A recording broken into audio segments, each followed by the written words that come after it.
We have uncovered a lot of new details in this case today. The husband and wife, who are both dead, are both former school faculty members. The husband, who's believed to have shot his wife, then turned the gun on himself, was also a part-time police officer in his hometown of Bethesda, and that's where this tragedy happened last evening.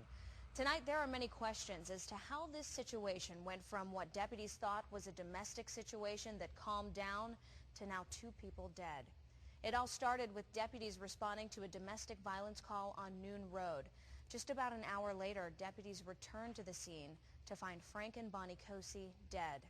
Our Jeff Bowers questioned the sheriff today about whether proper procedure has been followed here in this case. He's live now at the sheriff's office to begin our team coverage. Jeff.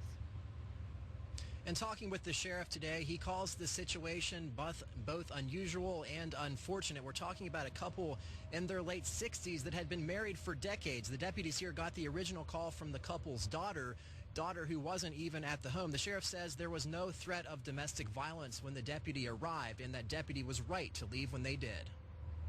Domestic violence calls are nothing new to the Belmont County Sheriff's Office. I don't think there's a day goes by that we don't get some type of a domestic violence call. But it's not often they turn deadly. Are you confident that everything was done by the book and nothing else that could have been done to prevent this? Yeah, everything was done. Everything was followed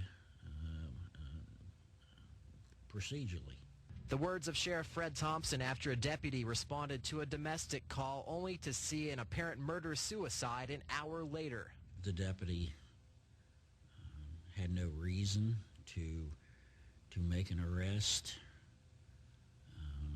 Like I said, there was no threats, there was no violence, no threats of violence. Sheriff Thompson saying the situation had died down when deputies arrived, the situation only reported by the couple's daughter. In this case, there was no arguing going on. Sheriff Thompson says he knew Frank Koci well and never expected anything like this could happen, and there was no indications witnessed by the deputy.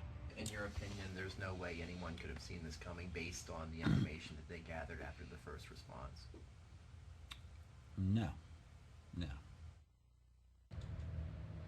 I asked the sheriff if there will be an internal investigation into how this case was handled. He tells me that will not happen unless new information is uncovered. Reporting live outside the Belmont County Sheriff's Office, I'm Jeff Bowers, News 9 at 6.